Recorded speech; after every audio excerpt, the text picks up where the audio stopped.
starting quarterback of the Pittsburgh Steelers, Russ Wilson, back here on the Rich Eisen Show. How are you, Russell? Good to see you. Rich, what's up, man? Good to see you. Yeah, I was just telling a story here about, our lengthy history. The decade and a half almost, man. We do have a long history, man. I remember that time where, obviously got named starting quarterback in Seattle, and I had that first call with you, I think it was. Yeah, it was. And we were like, when can we get him? And they're like, well, there's only a 10-minute window because he's in the film room nonstop. And we got you. Like, that's basically what it was.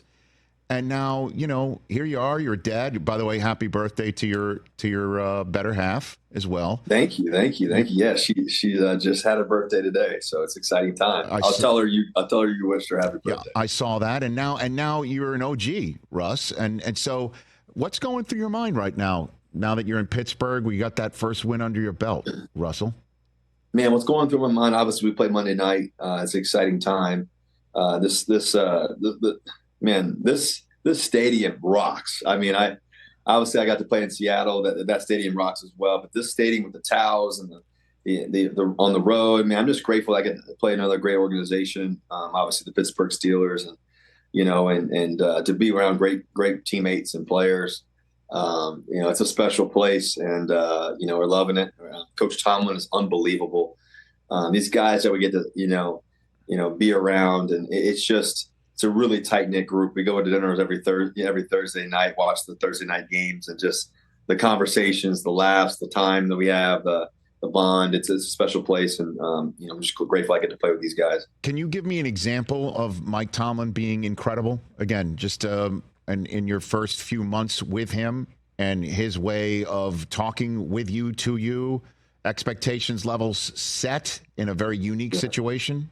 Russell? Well, I think the first thing is that, every day, Coach Tomlin comes in, he gives his monologue speech, I call it. It's just, this guy is a tremendous motivator, and, the reality is, nothing happens by accident. His ability to communicate, his ability to lead, inspire, his ability to, we have a meeting, us quarterbacks, we have a meeting with him, every week. Every Wednesday, Thursday, and then also we have guys like, Pat Fryermuth and Naj come in, and we meet with them too. And Coach Tomlin, we spend an hour every Wednesday and Thursday with Coach, and just spend that quality time with him and talking about the vision of what this week's going to look like, who we're playing, what they do well, what we want to attack. And it's a closed room meeting, and just his ability to communicate that and to, really paint a picture of what's going to happen in the game and what's going to look like. And then it does. I think that's fascinating. I think also too, Coach, I got to spend a lot of time with Coach. But while I was dinged up and injured in Latrobe, I got to sit in the back porch with a lot of players and everything else, and also playing Uno games and all that, but also sitting down with Coach one-on-one and just getting to know him and his story and his relationship with Tony Dungy and how that came about, and his relationship growing up, and some of the similarities that he had growing up to some of the things that I've gone through, or whatever it may be, and also being a dad. And just, this guy is an unbelievable mentor, but he's a great leader of men. And there's a reason why he's won 17 years in a row. I think that it doesn't happen by accident. I think also too, his demeanor on the field, just how he can be in the middle of the second quarter, third quarter, fourth quarter, and give you a little wink and laugh, and that you're right where you want them, and right where you want to be. And I think that's a real thing with Coach. He eases the nerves of young men, and I think that he gives confidence and belief into us. And then obviously, the way he's been navigating the quarterback room, you and Justin Fields being brought in within weeks of each other, and then obviously the question we've been having in the media, who's going to start and who's not and why and things of that nature.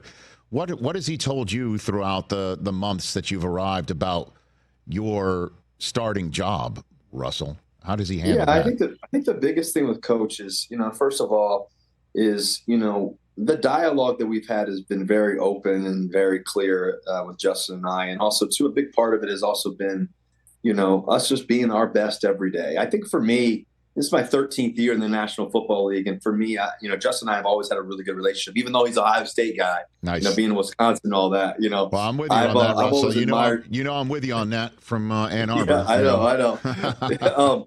But I've always admired Justin from afar, and we've always stayed in touch through when he was in college and in the pros, and playing quarterback in the National Football League, and also being a young black quarterback. I know what that looks like and feels like, and the ups and downs and the great moments too.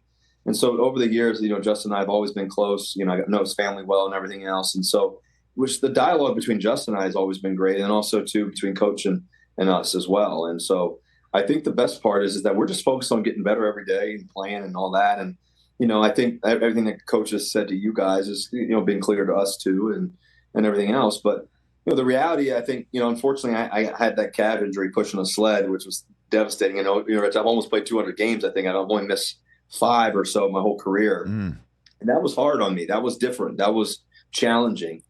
Just because I love practice. I love the games. I never really missed much over all these years. And so for me, it was really important for me just to, focus on, number one, getting healthy again, being fully who I want to be. And, obviously I want to be able to play. I've told you all these years, Rich, that I want to play past 40 and be as healthy and be as great as I could possibly can be over the years. And I think that a big part is just making sure nothing devastating happened where I couldn't play, a whole season or something.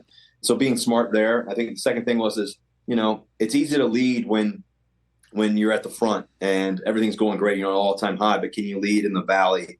Can you lead when you're in a dark place in a way? Can you lead in those moments as well? And so I think that was a blessing in disguise, is to be able to, not look into myself, but really just being able to focus on others and servitude, and just sitting on the back porch of Latrobe in those late, nights in the summertime when, in the dormitories, and just laughing with guys and hearing their stories and going back and forth and just, having great dialogue about that. And I think that's been one of my greatest joys so far in my football career, to be honest with you, is having those conversations and those relationships with guys. And I think the last part of it is just understanding that you got to have a little bit of patience sometimes. I struggle with patience. I'm not a patient guy. I love being out there every moment, but I hadn't been through that moment before. But in anybody's career, especially as long as I want to play and as long as I have played, I've been very fortunate and blessed to be able to play all those games, but to be able to go through the valley and come out on the other end of it, I think is really important. Yeah, and Russell Wilson here on the Rich Eisen Show for a few minutes left here. When you've been at it as long as you've been at it, there's questions as to whether you still have it, right? When you've been at it a long time, whether you still have it. And then there's the questions that folks have when they see it again, if you feel like you're back to where you were, even though you might feel like you were always in the same place. Yeah. So I ask you, coming off of that debut performance, were you cooking like the old days, Russ? Were you feeling it out there? Do you feel that? Yeah, I think that what happens is as you get older in any sport, you see this with, guys even like, LeBron James in basketball, guys who've played basketball for a long time, guys like Steph Curry, and guys saw it with Tom at one point in the NFL, and just guys, people always question, do people still have it? And I think that, at the end of the day, you have to continue to get better and stay mentally focused and ignore the noise in the midst of it all. For me, obviously, my first year in Denver, I got through that. I was playing injured. I had torn lat and was battling through that, and it was kind of a challenging year. But coming back from my second year, I felt like I was myself again. I felt like I played really well. I felt we had, attacked the moment. We didn't win all the games we wanted to, but just in the sense of, the touchdowns and all that, just being me again. I felt like I was me last year. And so when I was released and all that, I was like, you know what, wherever I go, I want to be in a place that we can go win it and win it all. And, I know if I can, be healthy and be myself, I'll be able to do all the things that I've always aspired to do. And so that was a big thing for me. I think that there's always going to be questions. I think my whole career, people have questioned, is he this or is he that? You get used to it. You're able to, ignore the noise and just focus on the next moment, the next play. And being in there the first time, man, I'm not gonna lie to you, man. The first, we had a great first drive. The second, third, fourth drive, we struggled a little bit, obviously. I think I threw a ball. You know, I was supposed to hand it off. I threw a bubble and it wasn't there, and I threw it in the dirt. I said, shoot! And everybody started booing. I was like, all right, that woke me up a little bit. Here we go. Now it's time to play some ball.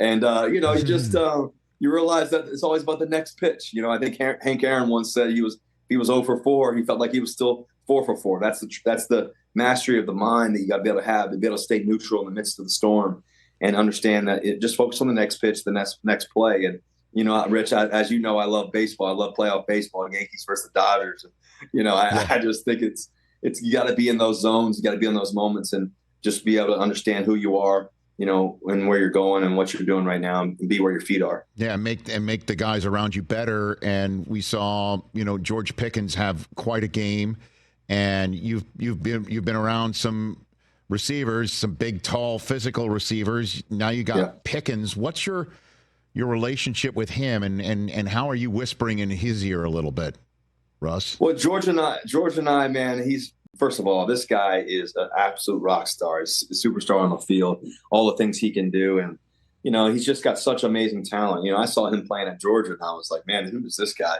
And so when I got to turn on the film watching the Pittsburgh Steelers, I realized how special he is. And, you know, there's only so many guys in the world that can, you know, catch a slant route and take it to the house, you know, 80 yards. Like he did last year a couple of times. There's only so many guys that can catch it one-handed easily in the world, and he's one of those guys. And I've been fortunate to be able to play some amazing talents, and guys like DK Metcalf and Tyler Lockett, and guys, and guys like Cortland Sutton, special players, you know, and GP is definitely one of those guys.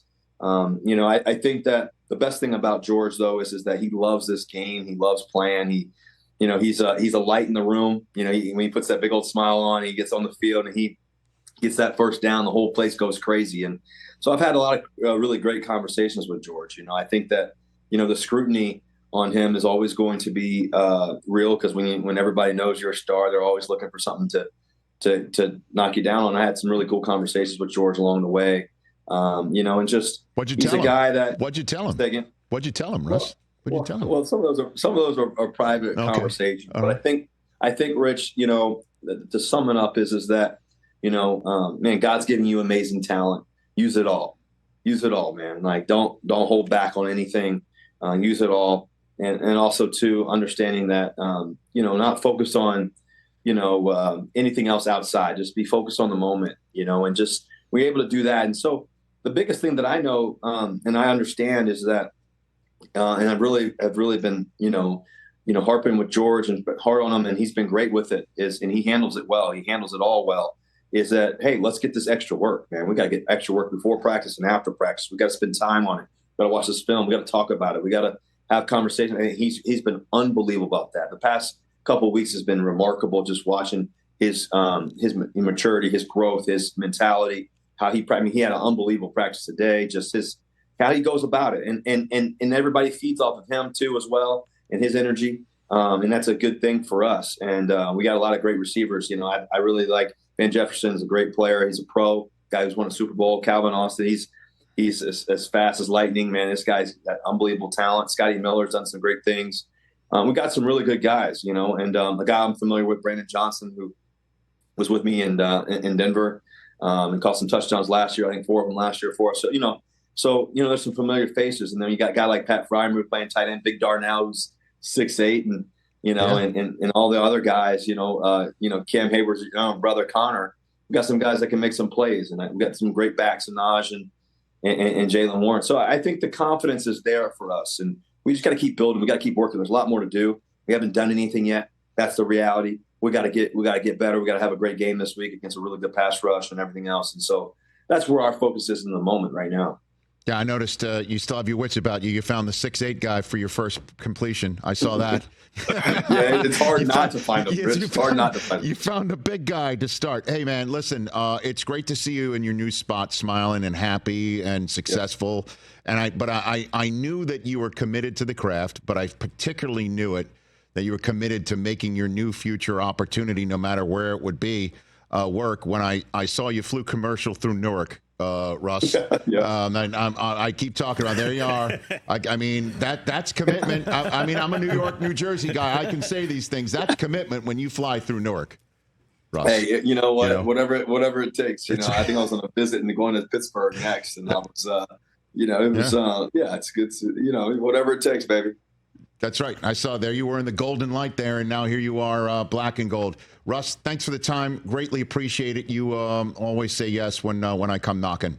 Thanks. Yeah, man. Rich, anytime, man. It's always an honor, and it's always great to be on your show. And congrats on all the success you've had, man. I'll see you soon. I appreciate it. See you Monday night, baby. There you go. I'll see you. There you go. That's Russell Wilson, everybody, for the Pittsburgh Steelers in advance of Monday Night Football against the Giants. Nice. There you go, man. All right. He's smelting. Let Russ smelt. Catch the Rich Eisen Show every single day on the Roku Channel, 12 to 3 Eastern, for free.